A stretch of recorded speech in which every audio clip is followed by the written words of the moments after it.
बहुत सारे लोग इस कथा का श्रवण कर रहे हैं। और एक बात बताऊं, इस कथा को बहुत पसंद किया जा रहा है। सबसे ज्यादा नंबर में देखी जाने वाली इस समय की कथा तुम्हारे सिद्धपुर में जो हो रही है, इस पवित्र धानी को प्रणाम करो।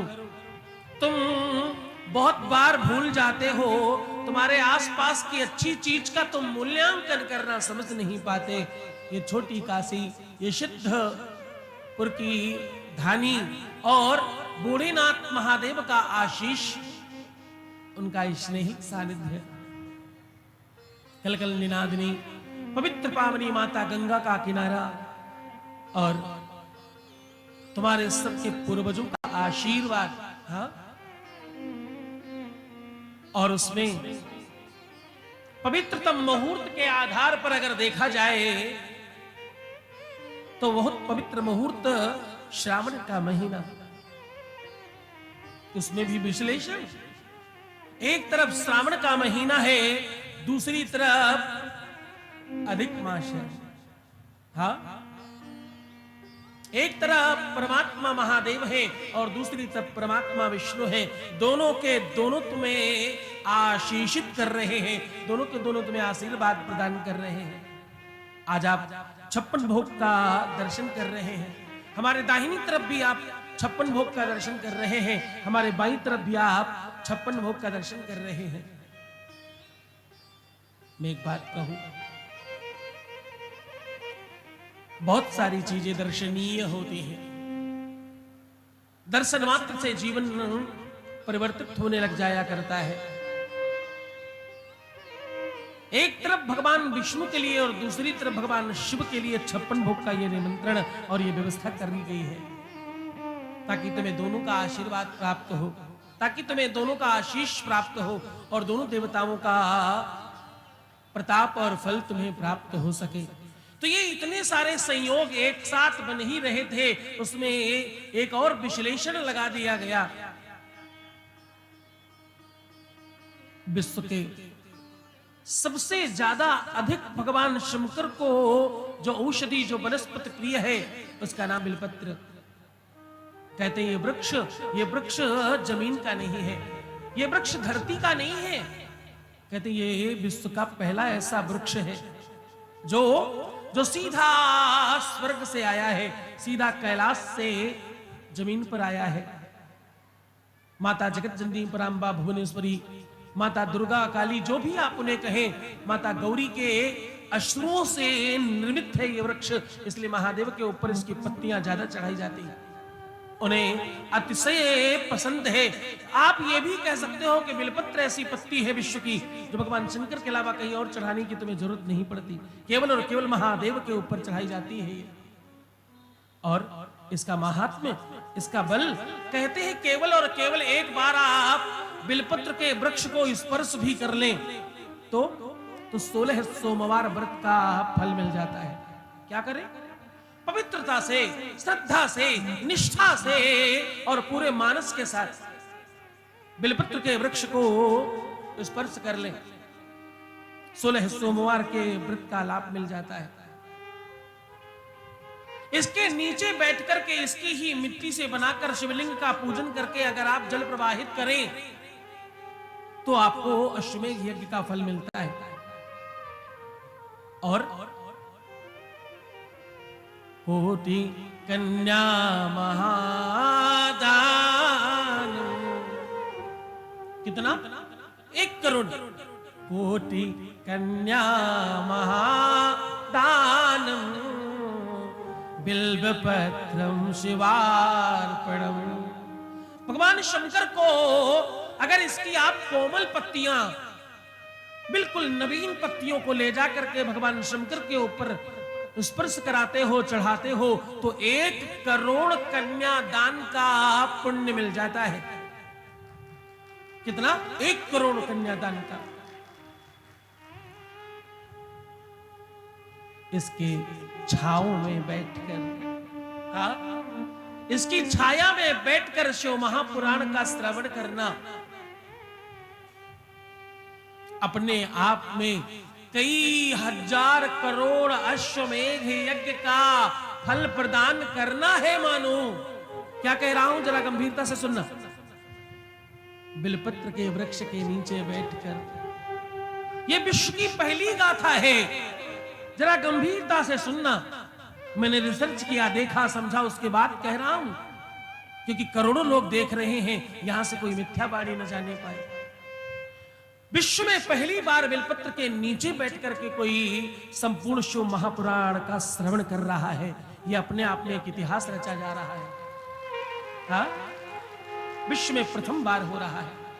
मेरा स्वयं का कितना बड़ा गौरव है, तुम सब बिलपत्र के वृक्ष के नीचे बैठकर श्रवण कर रहे हो और मैं बिलपत्र के नीचे बैठकर कथा श्रवण करा रहा हूं। हाँ? दोनों ही तरफ आग बराबर बराबर लगी है। मैं स्वयं भी सौभाग्यशाली हूं। छाओ किसी भी वृक्ष की कम से कम 27 पग तक जाती जाती है, और जो महान वृक्ष हैं उनका कहते हैं कि 4 गुना ज्यादा बढ़ जाती है। किसी भी पेड़ से थोड़े कूद कूद करके अगर आप 27 कदम नापेंगे तो तकरीबन ये 250 फीट हो जाता है। कितना? लमसम 250 फीट के आसपास। और उसे 4 गुना कर दे तो उसे 4 गुना अगर आप कर दें तो तकरीबन 750-800 फीट हो जाया करता है। यानी आपके यहां से लेके आधे मोहल्ले तक इसकी छांव है, ऐसा मानकर बैठना। तुम जहां बैठे हो वहीं इसकी छांव है। मेरे से भी उतना ही दूर है बिलपत्र का वृक्ष जितना वो पीछे वालों से दूर है, पर मुझे तो उसकी छांव मिल रही है। ये जो भक्ति वाला भाव है वो भक्ति भी में ओतप्रोत होने के बाद ही मिलता है। ये सारे के सारे विश्लेषण, ये सारे के सारे जो अवसर तुम्हें मिल रहे हैं, ये अपने आप में परमात्मा की अलौकिक कृपा है तुम्हारे ऊपर। पुराने लोग कहते थे अहेतुकीय कृपा है हमारे ऊपर परमात्मा की, जिसके कारण से ये अवसर प्रदान हुआ है। हा? मैं सच बताऊं, लोगों को सुबह की चाय कभी कदार नसीब नहीं होती तो वो अपने भाग्य को कोसना शुरू कर देते हैं। तुम्हें तो इतनी बड़ी वस्तु मिल रही है, तुम सराहना क्यों नहीं कर पा रहे? तुम अपने आप में क्यों नहीं इतरा रहे? तुम अपने आप को क्यों नहीं बड़ा समझ रहे हैं? हाँ? मैं सत्य कहूं तुम्हें, जरूरी नहीं है कि तुम बहुत बड़े शिक्षावान हो, जरूरी नहीं है तुम बहुत बड़े धनवान हो, जरूरी नहीं है कि तुमने इससे पहले बड़ी कथाओं का सन्मुख बैठकर श्रवण किया हो। जरूरी यह है कि आज जो मिला है इससे बड़ा पहले कुछ नहीं था। ये परमात्मा की अहेतुकीय कृपा है। हाँ? इस कृपा में आह्लादित हो जाओ, इस कृपा में थोड़ा स्नेहिल हो जाओ, इस कृपा में थोड़ा ओतप्रोत हो जाओ। बरसात हो रही है, इसमें ऐसा भीग जाओ कि तुम्हारे हर रोम छिद्र से, हर रोम रोम से परमात्मा का नाम प्रस्फुटित हो। तुम्हारा मुखमंडल, तुम्हारे मुख से, तुम्हारी जिह्वा से, तुम्हारी वाणी से और तुम्हारे अंतःकरण से परमात्मा का नाम तो निकले ही तुम्हारे रोम रोम से। हाँ? तुम्हारे हर रोम रोम से प्रस्फुटित होने लगे शिव नाम। ऐसा हुआ तो तुम सत्य समझना, शिव महापुराण तुम्हारे अंतःकरण में उतर गई है। कल मुझे कोई कह रहा था, गुरुदेव शिव महापुराण की मूल बातें बताइए। गुरुदेव शिव महापुराण में जो कथाएं हैं उनकी सारी बातें हमें बताइए। मैंने कहा मैं तो तुम्हें शिव महापुराण बता रहा हूं, तुम कितना समझ पा रहे हो ये तो तुम्हारे मानस पर, तुम्हारे ग्रहण करने की सामर्थ्य पर और तुम्हारी पात्रता पर निर्भर करता है। हाँ? जितना तुम समझ पाओगे, समझाया तो बहुत कुछ जा रहा है, उड़ेला तो ब्रह्मांड का संपूर्ण ज्ञान जा रहा है।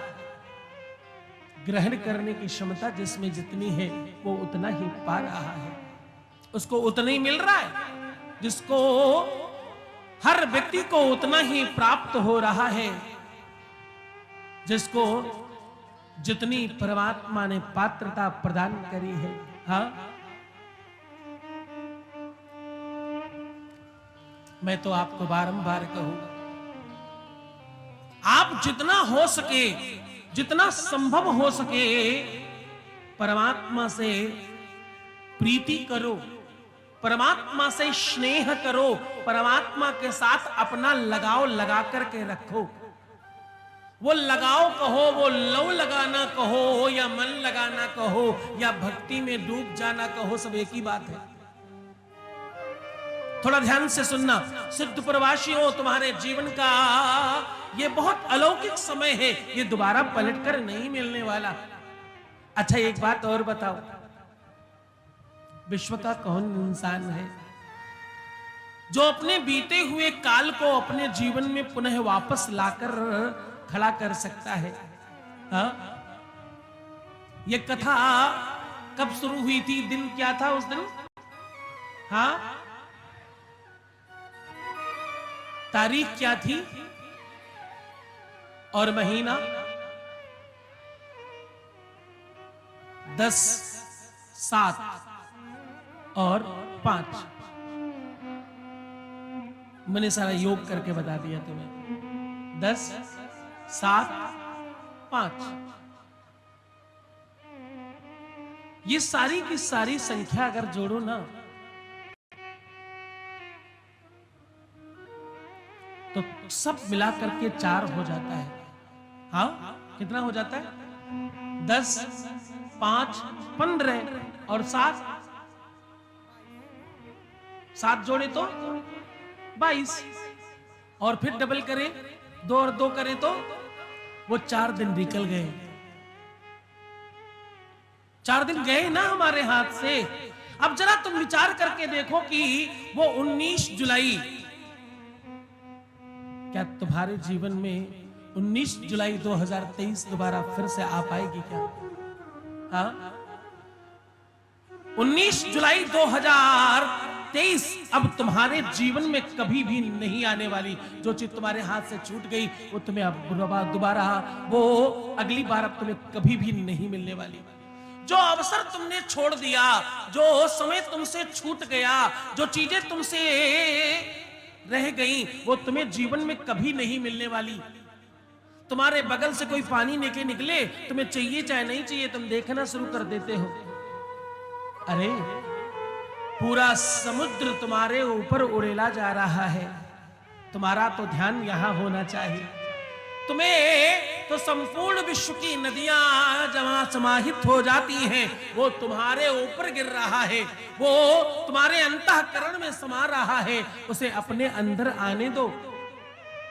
जितना जीवन व्यतीत हो गया है संकटों में, कष्ट में, समस्याओं में, पीड़ाओं में और तुम्हारे अपने झंझावादों में, कोई बात नहीं। अब आगे की तैयारी करो, आगे के समय को हम अच्छा बनाने का प्रयास तो करें। जो बीत गया उसके लिए रोने से कुछ नहीं होगा, जो आने वाला है उसे बनाने से कुछ अच्छा होगा।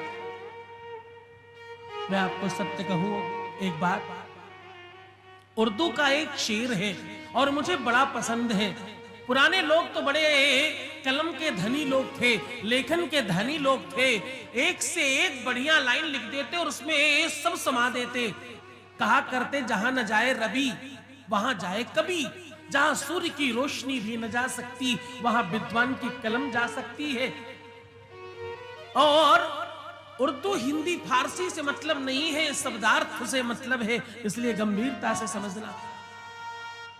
ये शेर कहता है कि तुम्हारे जीवन में तुम कहां चूक जाते हो और तुम क्या गड़बड़ करते हो, वो इस शेर से तुम्हें सीख लेना चाहिए। तुम्हें कुछ चाहिए भगवान से, हां या ना? जरा जोर से बोलो। अरे सिद्धपुर के गूंगे लोगों, जरा जोर से बोलो। तुम्हें भगवान से कुछ चाहिए अथवा नहीं, हाँ या ना? हाँ, बिल्कुल चाहिए।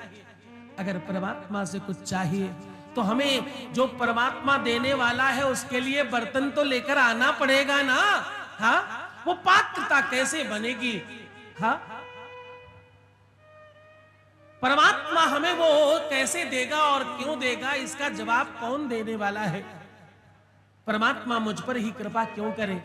इतने सारे तुम लोग बैठे हो, जरा विचार करके बताओ, परमात्मा सबसे पहले कृपा किसके ऊपर करेगा?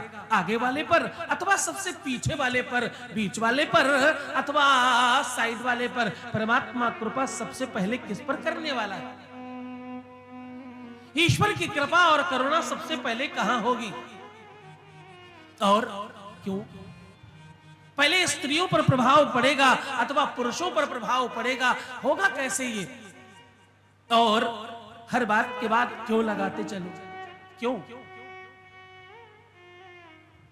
बिंदु जी कहते, बड़े अच्छे संत हुए, कहते ना तो रूप है, हम इतने स्वरूपवान थोड़ी है, ऐसा कहा करते।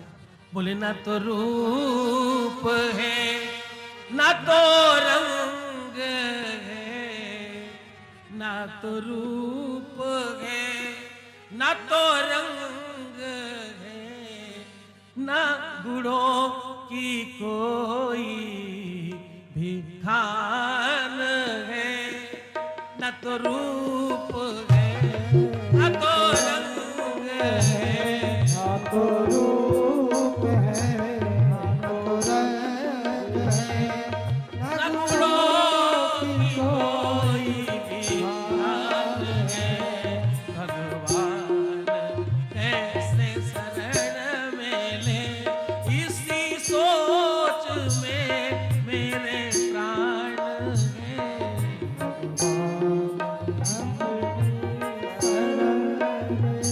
इस सोच में मेरे प्राण है। भगवान कैसे शरण में ले, भगवान कैसे शरण में ले। शरण क्यों कृपा करे, क्यों वो करुणा करे? भगवान कैसे शरण में ले, भगवान कैसे शरण में। इसी सोच में मेरे प्राण हैं। भगवान कैसे शरण ले, इस सोच में मेरे प्राण है। ना तो रूप है, ना तो रंग है, ना तो रूप है। है ना रंग है। कोई काला है, कोई नीला है, कोई पीला है, कोई बैंगनी है, कोई बसंती है, कोई छोटा है, कोई मोटा है, कोई पतला है, कोई लंबा है, कोई ज्यादा होता है। अलग अलग रूप रंग के हैं। हम कैसे माने कि भगवान हम पर कृपा करेंगे? हमने क्या अच्छा किया है? ना तो रूप है, ना तो रंग है, और ना ही तो कोई ऐसा गुण है हमारे अंदर, हम पर कृपा कैसे करेंगे? और भगवान हम पर ही कृपा क्यों करेंगे? हमने क्या ऐसा किया है? क्या मंदिर में जाकर के प्रसाद खा लेने से भगवान कृपा करते हैं? क्या कहीं जाकर बैठ जाने से, हवा के सामने हम बैठे, हम सामने पंखे के, कूलर के, सबके आगे जाकर बैठ लेने से भगवान कृपा करते हैं क्या? या बिल्कुल जहां रोशनी और हवा न जा रही हो वहां बैठने से भगवान कृपा करते हैं? तो ये उर्दू की शेर, ये शायरी बहुत काम की है, ये बहुत अनुकूल बात करती है। खुदी को कर बुलंद इतना, क्या बोले? खुदी को कर बुलंद इतना, कितना? अब तुम तो क्या करते हो, कुछ भी पढ़ते पढ़ते पढ़ते पढ़ते भागते चले जाते। लेखनी यहां पर मौन हो रही है। कहते खुदी को कर बुलंद इतना, तो कितना? अगली लाइन में जवाब दिया कि हर तकदीर से पहले खुदा बंदे से खुद पूछे, बता तेरी रजा क्या है, क्या चाहते हो? खुदी को कर बुलंद इतना। जब तक भगवान ये कह ना दे, तपस्या की वाणी बता रहे हैं, हाँ, साधना की बात कह रहे हैं, तब तक लगे रहो, तब तक अपने आप को सुधारते रहो। वो ये नहीं कह रहे जंगल में जाकर के जब तब करने से ही भगवान मिलेंगे। वो कह रहे हैं खुद को, अपनी निजता को, अपनी स्वयमेवता को, अपने स्वभाव और नेचर व्यक्तित्व को, अपने आचरण को, अपने चरित्र को, अपनी बौद्धिकता को, अपनी बौद्धिक कौशलता को, अपनी सामर्थ्य को और अच्छा बनाने का प्रयास करो। हाँ? हमारा स्वभाव, हमारा व्यक्तित्व, कभी कभी हम 10 लोगों के बीच में बैठकर केवल उनके बीच में हम सबसे ज्यादा बोल लेते हैं, ऐसा बोलने का प्रयास करें। हम कभी कभी अपनी रईसी बताने के लिए दुनिया भर की बातें बनाना शुरू कर देते हैं और कभी कभी हम केवल आसपास में कमियां निकालना शुरू कर देते हैं।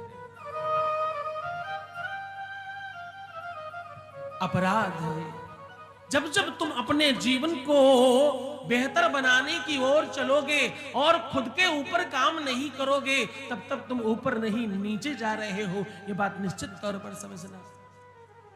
निजता, तुम्हारी स्वयमेवता।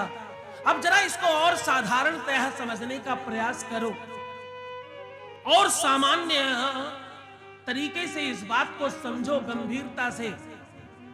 तुम्हारी जो पात्रता, निजता, ये जो मैं बड़े बड़े शब्द कह रहा हूं ना, इसको साधारण तरीके से समझो। कथा बिल्कुल अंतिम चरण पर पहुंच जाए, आपको पता चल गया है कि आरती होने वाली ही है। अब आपने पर्स टांग लिया और धीरे धीरे धीरे धीरे हिलते डुलते आप बाहर की तरफ चलना शुरू कर दिए। भगवान बैठे हैं, तुम उन्हें पीठ दिखाकर जा रहे हो। हाँ? ये क्या है? ये तुम्हारी अपनी निजता का दर्शन है, तुम्हारा परिचय है ये। क्यों बार बार ये कहा गया कथा में आरती के पहले आना, आरती के बाद जाना? उसके बावजूद हमारी कुछ माताएं, 1-2 ज्यादा नहीं है, एक आध लोग, मैं मानता हूं बहुत काम है आपके पास घर में, जो काम आप कर सकते हो वो हम नहीं कर सकते। हमारे वो ऊपर से 3रे नंबर के सुपुत्र जी, घर का नाम भोलू है, वो कहते हैं कि ये लोग कुछ काम नहीं करती। कहा नहीं नहीं भैया, इस चक्कर में ना पड़ना, ये लोग जितना काम करती उतना कोई नहीं करता। हाँ, ये लोग जितना बेहतर काम कर लेती उतना अच्छा कोई नहीं कर सकता। मैं बिल्कुल आप बीती अक्सर बताता हूं, आज फिर बता रहा हूं, अपने से ज्यादा इंसान, जितना हम कितने ही बड़े ब्रह्म ज्ञानी हो जाएं, लेकिन खुद पर जो बीतता है उससे ज्यादा किसी को कुछ नहीं पता चलता। मुझे लगता है सबने कभी न कभी मुंह की खाई होगी, मैंने भी ऐसी स्थिति को देखा, वो आपको बता रहा हूं। माताएं जितना काम कर लेती हैं, माताएं जो कर सकती है वो पुरुष नहीं कर सकते। माताओं के पास बड़ा काम है, बड़ी मेहनत का काम है और बहुत परिश्रम करती है। पहले मुझे भी लगता था इनके पास काम ही क्या है, पर एक बार ऐसा चांस लगा, उसी दिन से मैंने हाथ पैर सब जोड़ लिए।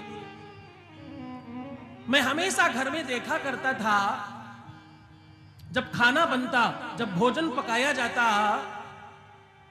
तो ये सारे के सारे भोजन को, जब सब्जी काटते, आलू काटा पानी में डाल दिया, बैंगन काटा पानी में डाल दिया, कद्दू काटा पानी में डाल दिया, लौकी काटी पानी में डाल दी।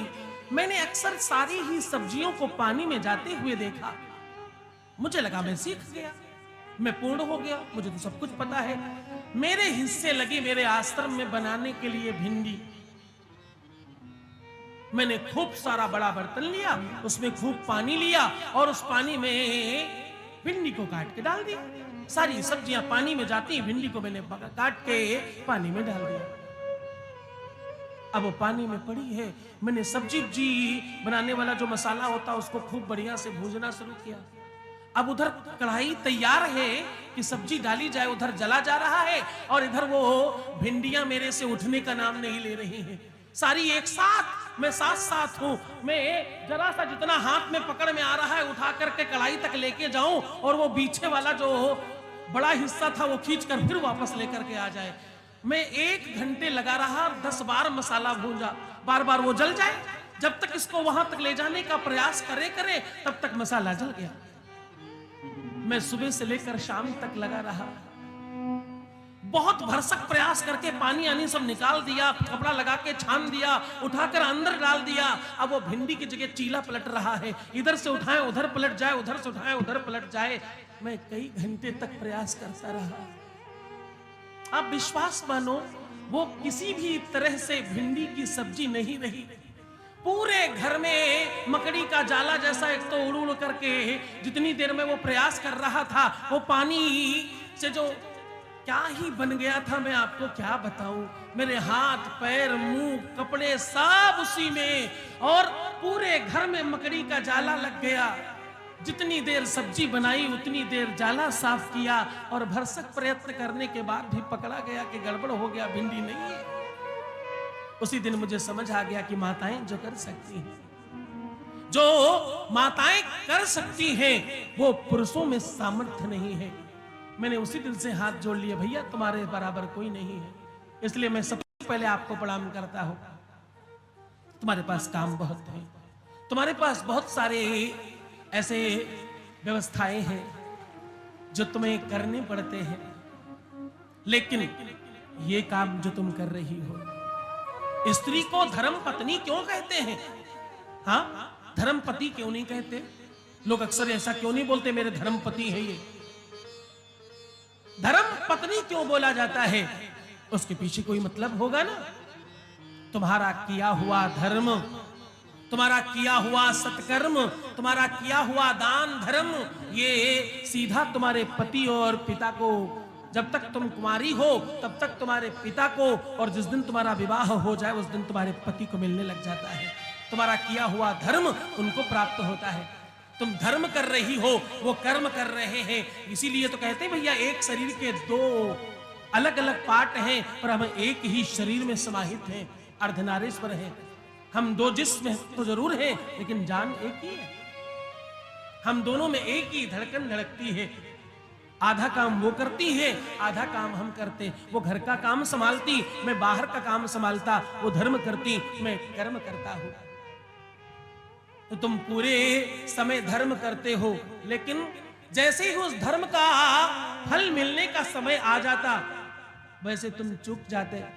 तुम अपनी पर्स संभाल कर इतरा कर मटक कर चल देते हो, और मैं सच कहूं उससे कोई लाभ नहीं है तुम्हारा। आरत छोड़कर, आरती छोड़कर जाना एकदम शास्त्र के विरुद्ध है। एक गंधर्व ने महादेव की आरती का उल्लंघन किया, पुष्पदंत नाम था उनका। आरती का उल्लंघन किया और निर्माल्य पर कदम रखकर बाहर निकल गए। ऐसा करने से पुष्पदंत को 18 साल तक दंड मिला, और वो यहां वहां भटकते रहे। बाद में महादेव की स्तुति और महादेव के पूजन से ही उनका जीवन सार्थक हो सका, और पुनः वो अपने पद को प्राप्त कर पाए।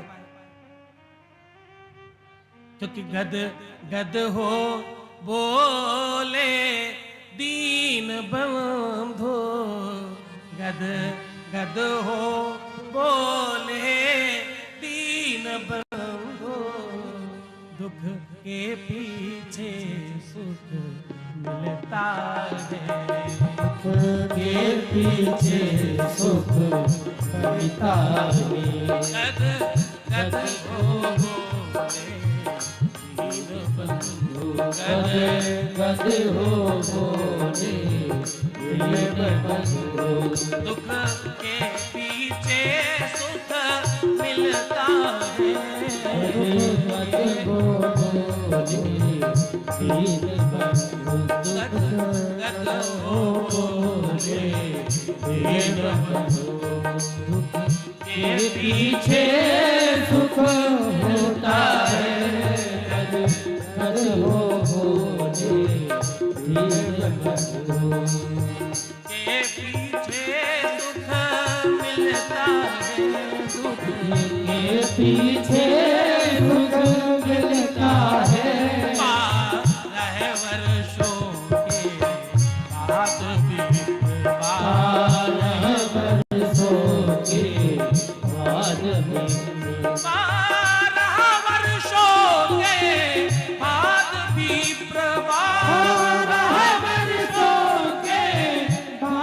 विप्र पूरे का दिन भी फिरता है, फिरता है, 12 वर्षों के बाद भी, 12 वर्षों के बाद विप्र पूरे का दिन भी फिरता है,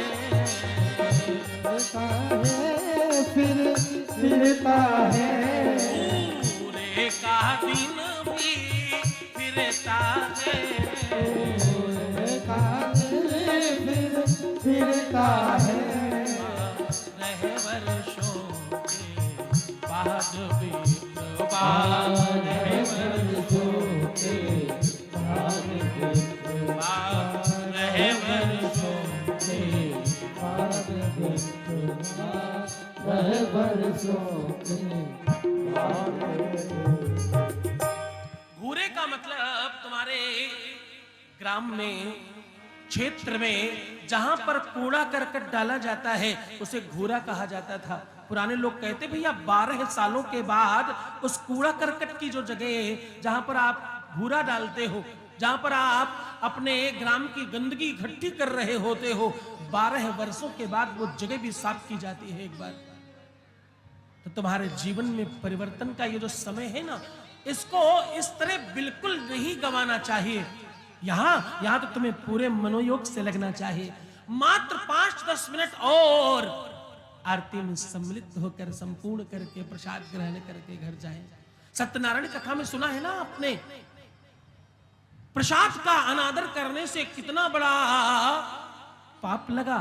आरती का अनादर करने से पुष्पदंत को 12-18 वर्षों तक निरंतर दंड मिलता रहा। तो आप ऐसा कोई भी अपराध नहीं करें। पूजा पद्धति में, साधना में ये एकदम निषेध है। और एक खास बात, तुम्हारी खुदी को बुलंद करने में जहां छोटी छोटी त्रुटियों को तुम खराब कर लेते हो, तुम्हारा स्वभाव और तुम्हारा नेचर, तुम्हारी आदत है। अब थोड़ा गौर से समझना।